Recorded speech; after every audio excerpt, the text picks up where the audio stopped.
안녕하세요.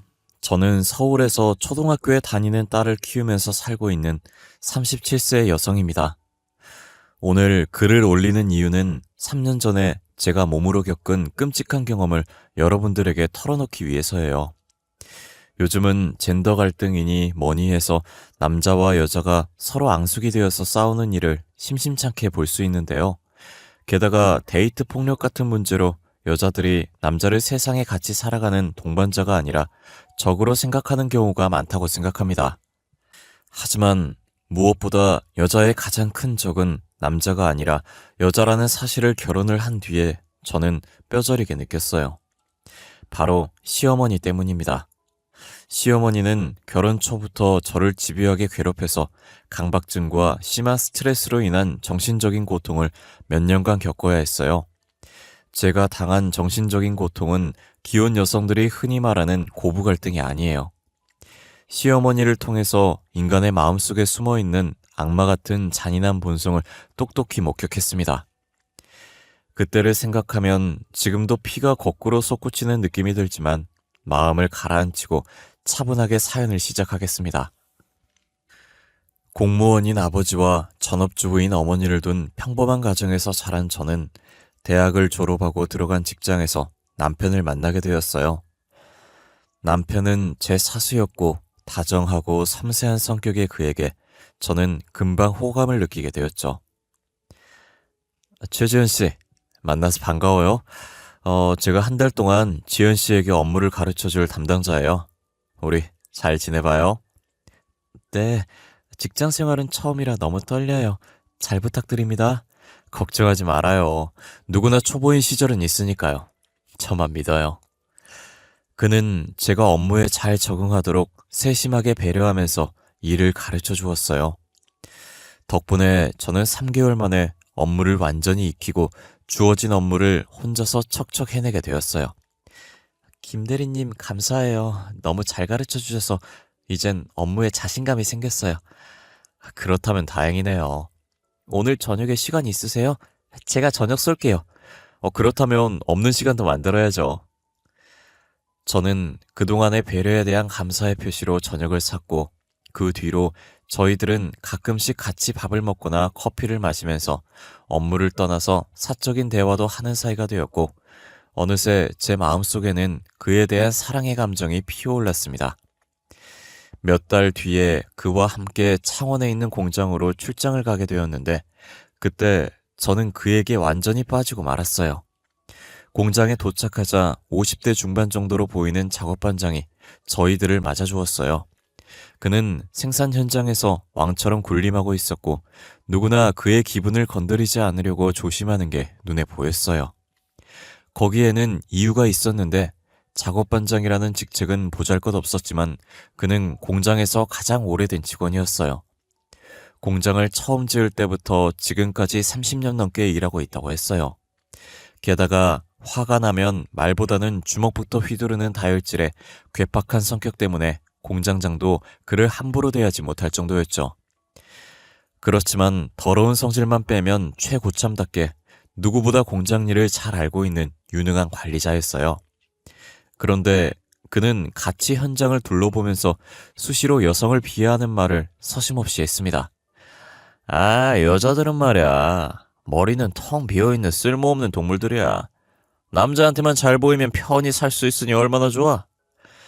그는 지독한 남성 우월주의자였고 여성인 제 앞에서도 이런 모욕적인 말을 주저없이 했어요. 남자를 주인처럼 받들고 섬길 줄 모르는 여자는 인간 취급을 해주면 안 돼. 저는 화가 나고 기분이 나빴지만 꾹 참고 있었어요. 그런데 업무 회의를 마치고 회식을 하는 자리에서 일이 터지고 말았어요. 술에 취한 작업반장이 저를 보면서 해벌쭉 웃더니 술을 따르라고 하는 겁니다. 어이 최양, 이리 와서 술이나 한잔 따라봐. 누가 뭐라고 해도 술은 여자가 따라줘야지. 안 그래? 반장님, 여직원에게 이런 모욕적이고 무례한 행동을 하는 건 성추행이란 거 아세요? 저는 기분이 나빠서 이런 행동은 성추행에 해당한다고 경고를 하자 작업반장은 제게 화를 벌컥 내면서 참기 힘든 모욕적인 발언을 쏟아냈어요. 이 계집 주제에 어디 남자한테 눈을 똑바로 두고 대들어. 지금 해보자는 거야? 그는 테이블을 주먹으로 내리치면서 눈을 부릅뜨고 소리를 질렀어요. 그만하시죠. 더 이상은 못 참겠네요. 당장 지연 씨한테 사과하세요. 참고 있던 김대리가 자리에서 벌떡 일어나서 작업반장에게 정식으로 사과를 하라고 했어요. 작업반장은 놀라서 멍한 표정이 되었죠. 김대리, 왜 이러나? 같은 남자끼리 말이야. 당장 지연 씨한테 사과하세요. 안 그러면 본사 인사팀에 전락해서 징계 절차를 밟겠습니다. 김대리가 으름장을 놓자 작업반장은 바로 꼬리를 내리고 얌전해졌어요. 거칠고 아나무인격인 작업반장도 남자이고 본사 직원인 김대리에게 대들진 못했어요. 아, 미안해요. 내가 술이 취해서 실수를 했네요. 기분 풀어요. 반장은 정식으로 제게 사과를 했고 사건은 마무리되었어요. 서울로 돌아온 뒤에 저는 김대리를 제 남자로 점찍어두게 되었어요. 하지만 문제가 있었습니다. 그에게는 이미 사귀는 여성이 있었던 거예요. 너 모르고 있었구나? 김대리 사귀는 여자가 따로 있어. 아마 연애한 지 1년도 넘었지. 직장 선배 언니의 말에 저는 씁쓸한 마음이 들었어요. 어쩐지 성격 좋고 외모 받쳐주는 남자가 애인이 없다면 오히려 그게 이상한 거죠. 김대리에게 애인이 있다는 걸 알게 된 저는 그를 마음속에서 지웠는데 얼마 후에 선배 언니가 뜻밖의 말을 해주었어요. 지연아, 빅뉴스야. 김대리 말이야. 애인한테 배신당하고 차였대. 네? 그게 정말이에요? 그래, 그것도 그냥 차인 게 아니래. 돈을 2천만 원이나 빌려가더니 바로 며칠 전에 다른 남자랑 기습적으로 결혼을 했다는 거야. 정말 웃기는 여자야. 그 언니가 들려주는 사건의 전말은 정말이지 기가 막혔습니다. 사귄 지 1년이 넘었고 그녀를 배우자로 확신하고 있던 김대리가 결혼에 대한 말을 꺼내자 그녀는 난감한 표정으로 돈을 빌려달라고 했답니다. 지금 우리 집 형편이 아주 안 좋아. 아버지가 친구한테 사기를 당했거든. 그녀는 아버지가 친구에게 2억을 사기당하는 바람에 살던 집도 처분하고 전세로 옮겨야 하는 형편이라고 했다네요. 그런데 전세금이 모자란다고 하소연하더랍니다. 김대리는 흔쾌히 2천만 원을 빌려주었는데 그녀는 얼마 전부터 연락을 끊어버렸다는 거예요. 알고 보니 그녀에게는 양다리 걸치던 남자가 있었고 쥐도 새도 모르게 그 남자와 결혼을 해버렸다는 거예요. 애인에게 배신을 당한 김대리는 장기 휴가를 내고 회사에 출근을 하지 않았어요. 보름이 지나서 휴가를 마치고 회사로 돌아온 그는 세상 다 산 사람처럼 침울한 표정이었죠. 저는 그를 따뜻하게 위로해 주었는데 몇 달 뒤에 그가 먼저 제게 고백을 했어요. 시련의 아픔은 새로운 사랑으로 극복하는 법이라고 하더라고요. 지연 씨와 새로운 인연을 시작하도록 허락해 주세요. 그의 진지한 고백은 전기에 감전이 된 것처럼 짜릿한 느낌을 주었습니다. 저희들은 5개월 정도 사내 커플로 연애를 했어요. 다행히 저희 회사는 사내 연애를 금지하지 않았기에 동료들은 저희들이 잘 어울리는 한 쌍이라고 하면서 축하해 주었어요. 저희들은 결혼을 약속하게 되었고 떨리는 마음으로 첫인사를 드리러 시댁에 갔습니다. 시어머니는 첫인상부터가 만만한 여성이 아니란 느낌이 들었어요. 날카로운 눈매하며 근엄한 표정이 예비 며느리인 저를 주눅들게 만들었죠. 내가 너한테 바라는 건 딱 한 가지야. 하루빨리 아들을 낳아라. 명심해라. 딸 같은 건 필요 없어. 어머님 뜻은 알겠지만 그건 제가 마음대로 할 수 있는 건 아니잖아요. 시어머니는 바로 미간을 찌푸리셨어요. 시애미가 말을 하면 고분고분 따를 것이지 어디 토를 달고 나서. 긴 말 필요 없고 무조건 아들 낳아. 이건 시애미가 며느리한테 하는 명령이니까 잘 새겨들어. 시어머니는 결혼 전 첫 대면부터 빠른 시일 내에 꼭 아들을 낳아야 한다고 못을 박았습니다. 여보, 어머님은 왜 아들만 고집하시는 거야? 그게 특별한 이유가 있어. 내가 3대 독자거든. 남편은 시어머니가 손이 귀한 집안에 시집을 와서 그녀 자신도 아들을 바라고 원하는 시댁 식구들에게 달달 볶이면서 강박증을 가지게 되었다는 말을 했어요.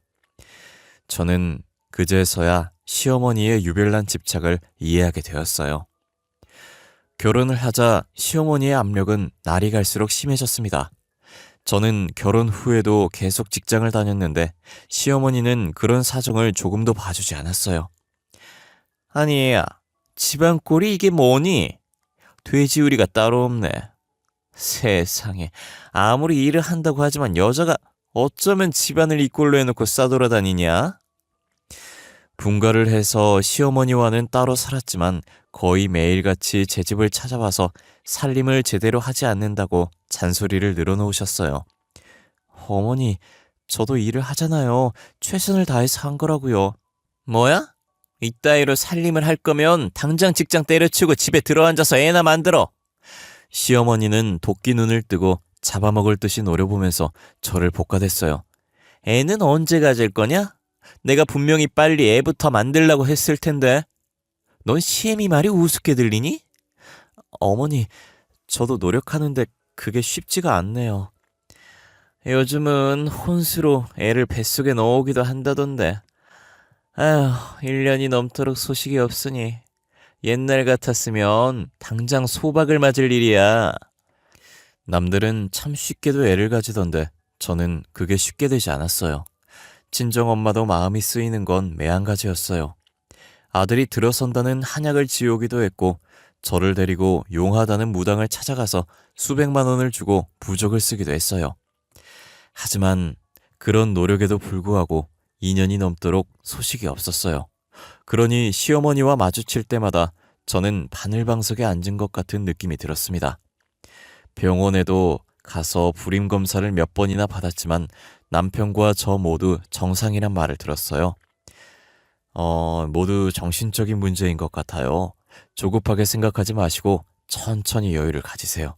그러면 곧 좋은 소식이 있을 겁니다. 시어머니의 구박은 점점 더 심해졌어요. 말끝마다 애도 못 낳는 것이란 말을 달고 사는 시어머니가 야속하기만 했습니다. 어느 날 시어머니가 친구들과 모임을 시댁에서 가졌는데 제가 식사 준비를 거두려고 갔다가 그들의 대화를 우연히 듣고 정말 참담한 기분이 들었어요. 네 며느리는 아직도 소식이 없어? 그래, 이젠 걔 얼굴만 봐도 화가 나서 미칠 지경이야.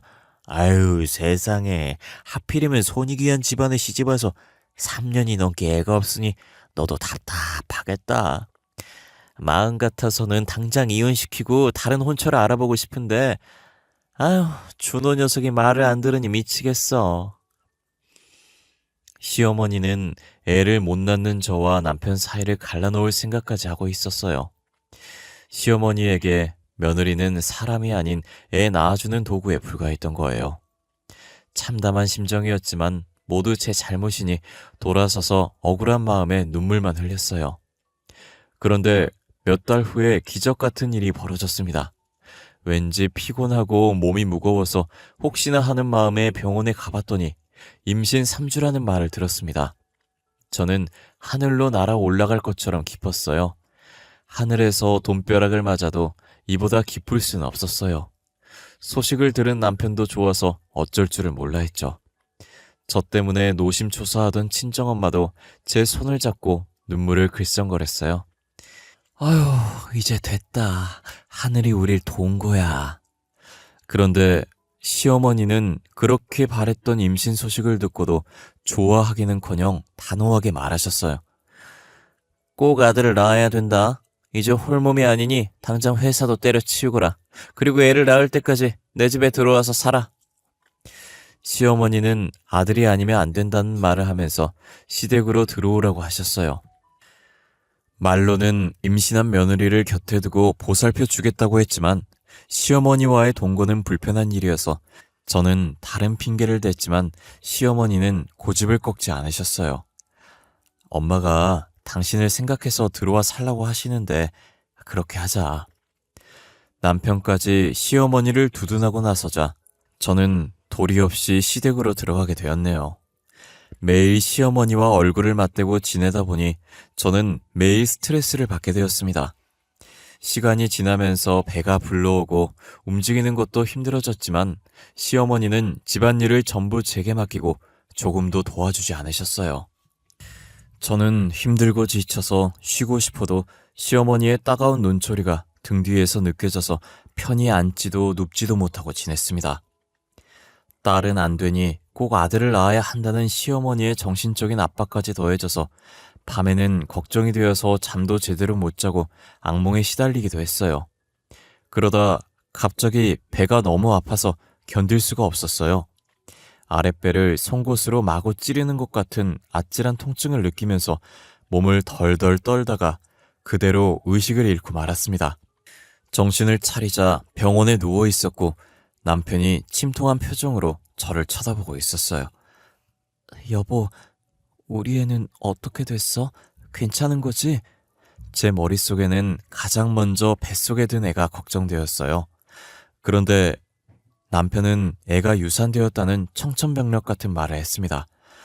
저는 머릿속이 어두워지면서 다시 의식을 잃을 뻔했습니다. 여보, 괜찮아. 애는 다시 만들면 돼. 남편은 어떻게든 저를 위로해 보려고 했지만 저는 세상을 전부 잃은 것 같은 허탈감에 살아갈 기운조차 없어졌어요. 그래도 친정엄마가 날마다 찾아와서 제게 용기를 줘서 겨우 몸을 추스르고 병원을 나와서 시댁으로 갔습니다. 그런데 시어머니는 저를 쳐다보지도 않으셨어요. 제가 인사를 해도 먼 산만 바라보았고 제가 말을 걸어도 대답도 하지 않았어요. 그때부터 시어머니와 저는 말 한마디 섞지 않고 지내게 되었죠. 시어머니는 저를 아예 투명인간 취급을 했어요. 유산을 한 것도 서러운데 시어머니의 차가운 태도는 저를 더 힘들게 만들었어요. 이렇게 지내다가는 병이 나서 죽을 것만 같았어요. 병원에서 진료를 한 의사는 모두 정신적인 것이니 마음을 편하게 가지라는 말만 했어요. 말은 쉽지만 제 입장에서는 하루하루가 지옥에 던져진 것처럼 고통스러운 날들이었습니다. 더는 참기 힘들어진 저는 남편을 설득했어요. 시어머니의 압박에서 벗어나게 해달라고 애원을 했던 거죠. 여보, 우리 다시 분가하자. 어머님하고 같이 살다가는 숨이 막혀 죽을 것 같아. 사람 살리는 셈치고 당신이 나서줘. 남편은 처음에는 제 말을 귀담아 듣지 않다가 끈질기게 설득하자 시어머니에게 다시 분가를 시켜달라고 매달렸어요. 물론 시어머니가 순순히 허락해주지 않았지만 남편이 끈질기게 매달린 끝에 저는 시어머니에게서 풀려날 수 있었습니다. 시어머니와 떨어져 사는 게 이렇게 편하고 좋다는 걸 전에는 몰랐어요. 그리고 마음이 편안해지니까 의외로 금세 애가 들었었어요. 시어머니는 또 시댁으로 들어오라고 하셨지만 절대 그럴 수는 없어서 친정엄마에게 도와달라고 사정을 했어요. 친정엄마는 시어머니를 만나서 간곡하게 부탁을 했습니다. 부족하고 모자란 지연이를 딸처럼 보살펴 주신 은혜 정말 감사드립니다. 그런데 사돈도 시집살이 해보셔서 아시겠지만 며느리에게 시어머니는 여간 쉽지가 않아요. 그러니 애를 낳을 때까지만 제게 맡겨주세요. 부탁드립니다. 딸 가진 죄인이란 말처럼 엄마는 한없이 낮은 자세로 간청을 했고 시어머니는 마지못해 저의 친정행을 허락해 주셨어요. 애를 낳을 때까지 친정에서 엄마와 같이 지낸 그 시간이 제게는 가장 행복했던 것 같아요. 아무튼 저는 무사히 출산을 했는데 아쉽게도 딸이었어요. 저는 아들을 원했던 시어머니가 떠올라 걱정이 되었지만 손녀를 데리고 시댁에 가자 시어머니는 저를 반겨주셨어요.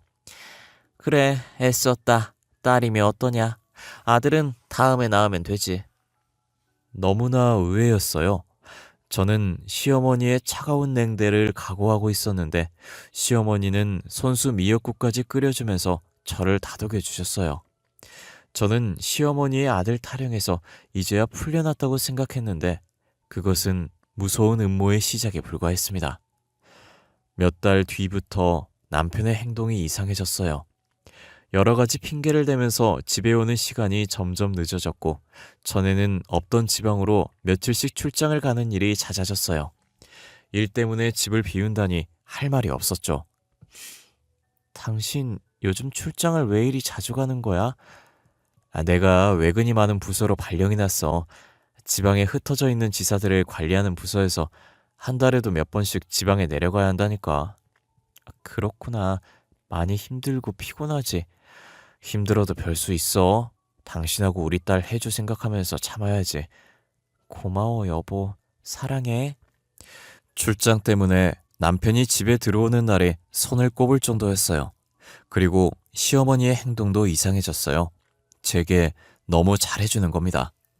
전에는 제 집에 오면 기숙사 사감처럼 날카로운 눈빛으로 집안을 샅샅이 살피면서 꼬투리를 잡아 잔소리를 하면서 몰아세웠는데 완전히 다른 사람이 되어버렸어요.